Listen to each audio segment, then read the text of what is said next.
Hello students, कैसे हैं आप? आई होप आप हेल्दी होंगे, खुश होंगे और स्ट्रेस फ्री होंगे। आज हम पढ़ेंगे 10th क्लास की हिंदी बोर्ड CBSE। चैप्टर रहेगा कबीर की साखी। तो चलिए बिना देर के पढ़ना शुरू करते हैं।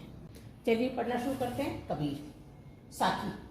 ऐसी बाणी बोलिए मन का आपा खोए, आपन मन शीतल करे और उनको सुख हो। इसमें कबीर जी क्या कहते हैं? बाणी मतलब बोली, कि हमें ऐसी बोली बोलनी चाहिए जिससे मन का आपा खोए, कि हमारे अंदर जो आपा मतलब अहंकार है वो खत्म हो जाए। खोए मतलब खत्म हो जाए।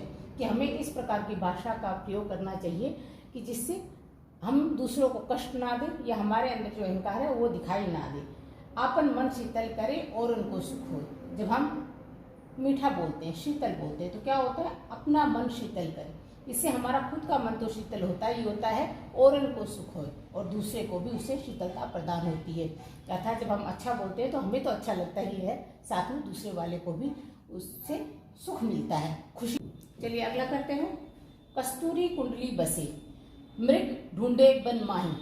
कस्तूरी एक सुगंधित द्रव्य होता है जो हिरण की नाभि में होता है।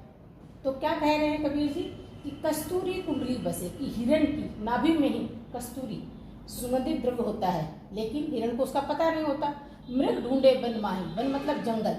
हिरण उसे कहाँ ढूंढता रहता है? पूरे जंगल में ढूंढता रहता है। अर्थात हिरण की नाभि में ही कस्तूरी होती है, सुगंधित द्रव्य होता है, लेकिन वो ये सोचता है कि इसकी महक जंगल में आ रही है और पूरे जंगल में उसको ढूंढता फिरता है। ऐसे घटी घटी राम है, दुनिया देखे नहीं। इसी प्रकार हर घट घट मतलब हर एक जगह राम है, लेकिन भगवान लोगों को दिखाई नहीं देते और हम क्या करते हैं? उनको हर जगह ढूंढते फिरते हैं। अर्थात भगवान हर जगह है, लेकिन हम उनको कहाँ तलाशते हैं? दुनिया भर में तलाशने के लिए भटकते रहते हैं। चलिए आगे बढ़ते हैं। चलिए आगे करते हैं। जब मैं था तब हरि नहीं। इसमें कबीर जी क्या कहते हैं? जब मैं मतलब अहंकार, हरि मतलब भगवान, कि जब मैं था तब हरि नहीं। जब मेरे अंदर अहंकार था, मैं रूपी अहंकार था, मैं था, तब भगवान नहीं थे। अब हरि है, मैं नहीं। अब मेरे अंदर से क्या हो गया? अहंकार खत्म हो गया, तो अब हरि है, मैं नहीं। अब मेरे पास कौन है? भगवान है और मैं नहीं, मतलब अहंकार खत्म हो गया। तो कबीर जी यही कह रहे हैं कि जब मेरे अंदर अहंकार था तो मेरे को भगवान नहीं मिले, और जब मेरे अंदर से अहंकार खत्म हो गया तो मुझे हरि मिल गई। सब अंधियारा मिट गया जब दीपक देखा माही, कि मेरे अंदर का जितना भी अंधियारा मतलब अज्ञानता रूपी, अज्ञानता को लिया है अंधियारे से, कि जब भगवान के दर्शन हुए तो मेरे अंदर जितना भी अज्ञानता रूपी अंधियारा था मिट गया, खत्म हो गया। जब दीपक देखा माही, जब मैंने ज्ञान रूपी दीपक को देखा, कि जब मैंने ज्ञान रूपी दीपक को देखा, जब मुझे हरि के दर्शन हुए, भगवान के दर्शन हुए, तो मेरे अंदर जितना भी अज्ञानता रूपी अंधकार था वो खत्म हो गया और ज्ञान रूपी प्रकाश के दर्शन मुझे हो गए। सुखिया सब संसार है, खाए अरु सोए। अब कबीर जी क्या कहते हैं कि संसार में सब सुखी हैं। किस तरह के लोग? जो खाते हैं, अरु मतलब और, सोए मतलब सोते हैं, कि सारा संसार सुखी है, खाता है और सोता है। दुखिया दास कबीर है, जागे अरु रोए। कह रहे हैं कि कबीरदास जी दुखी हैं, वो जगते हैं और रोते हैं। क्यों रोते हैं? भगवान को पाने के लिए। अर्थात पूरा संसार मोह माया में लगा हुआ है, वो खाता है और सोता है, ठीक है। लेकिन कबीर जी कहते हैं कि मैं दुखी हूँ। क्यों दुखी हूँ? क्योंकि मुझे प्रभु के दर्शन नहीं हो रहे हैं, इसलिए मैं जगता हूँ और रोता हूँ। अगला चलिए स्टूडेंट्स नेक्स्ट करते हैं। विह भुवंगम तन बसे, मंत्र न लागे कोई। इसमें कबीर जी क्या कहते हैं? विरह मतलब योग, भुवंगम मतलब सांप, तन मतलब शरीर, बसे मतलब बसा हुआ है, मंत्र मतलब मंत्र, लागे मतलब लगता, कि उनके शरीर में विरह रूपी सांप बसा हुआ है और कोई भी मंत्र उस पर लग नहीं रहा है जिससे कि वो सांप उसके शरीर को छोड़कर चला जाए। विरह रूपी सांप। राम वियोगी ना जीवे। अब कबीर जी कहते हैं कि बिना राम के, कि राम के वियोग में उनसे नहीं जिया जा रहा है। और अगर कोई राम प्रेमी है और वियोग में है और जिंदा रहता है, जीवे तो बोरा होई, अगर वो जीवित रहता है तो बोरा मतलब पागल, वो पागल हो जाता है। चलिए स्टूडेंट्स अगला करते हैं। निंदक नेड़े राखिए, अंगनी कुटी बंधाई, बिन साबण पानी बिना निर्मल करे सुधाई। इसमें कबीर जी क्या कह रहे हैं? निंदक नेड़ा राखिए। निंदक मतलब बुराई करने वाले को, नेड़ा मतलब नजदीक, राखिए मतलब रखो, कि जो आपकी बुराई करता है उसको अपने निकट रखो।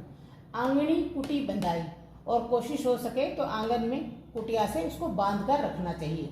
बिन साबुन पानी बिना, जो बिना साबुन, साबुन मतलब साबुन, पानी, और पानी मतलब पानी, बिना, जो बिना साबुन के और पानी के निर्मल करे सुभाई, आपके मन को निर्मल कर देगा।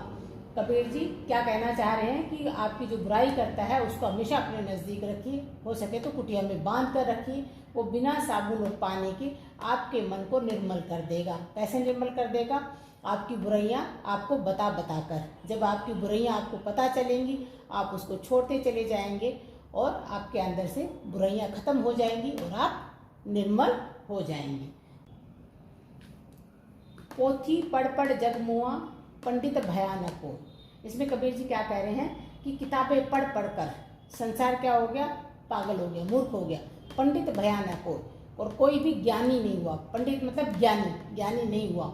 ऐसे आशिर पीव का, अब कबीर जी क्या कह रहे हैं कि पंडित आप कैसे होगे? कि एक आशिर मतलब अक्षर, पीव मतलब प्रेम का, अगर एक भी अक्षर आप प्रेम का पढ़ लेते हो तो आप पंडित हो जाते हो, अर्थात ज्ञानी हो जाते हो। कि संसार में अगर आपके अंदर प्रेम नहीं है और आप सिर्फ पढ़ाई करते जा रहे हो, तब आप ज्ञान प्राप्त नहीं कर पाओगे, पंडित नहीं बनोगे। पंडित तभी बनोगे जब आपके अंदर प्रेम की भावना होगी, प्रेम का अक्षर आप पढ़ोगे, तभी आप ठीक रूप से पंडित कहलाओगे। चलिए अगला करते हैं, आखिरी वाला। हम घर जलायो आपनो, लिया मुराड़ा हाथी। इसमें कबीर जी क्या कहते हैं कि जलाया मतलब जलाया, अपना मतलब अपना, घर मतलब अज्ञानता रूपी घर, कि मैंने अपना अज्ञानता रूपी घर जला लिया है। और क्या ले लिया? मुराड़ा मतलब जलती हुई मशाल लकड़ी की, कि हमने ज्ञान रूपी जलती हुई मशाल अपने हाथ में ले ली है। अब घर जालो ताश को, कि अब किसका अज्ञानता रूपी घर जलेगा? उसका जो चले हमारे साथी, जो हमारे साथ चलने को तैयार है। चलिए स्टूडेंट्स, ये चैप्टर आपका कबीर की साखी खत्म होता है। आई होप जो मैंने आपको पढ़ाया आपको समझ में आया होगा। अगर आपको समझ में आया हो तो प्लीज़ मेरे चैनल को सब्सक्राइब कीजिए, लाइक कीजिए और शेयर कीजिए। Stay healthy and stress free. Bye bye.